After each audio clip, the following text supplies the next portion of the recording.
एक दलित बच्ची का अगर रेप होता है इसका जिम्मेवार कौन है?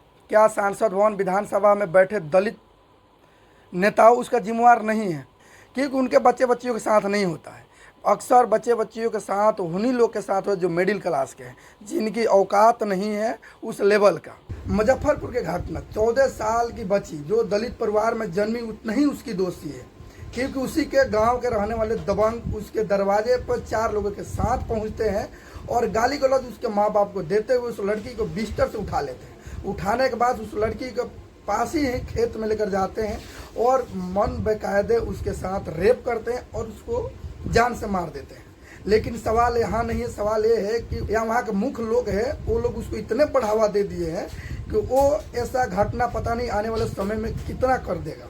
लेकिन उस दलित परिवार से वोट लेकर दलित नेता जीतकर जो सांसद भवन में बैठे हैं, जो विधानसभा भवन में बैठे हैं, जो दलितों के नाम से तो जीतते हैं, लेकिन दलित के नाम लगता है कि उनकी आवाज़ें बंद हो जाता है विधानसभा में, वो आवाज़ नहीं उठा पाते हैं।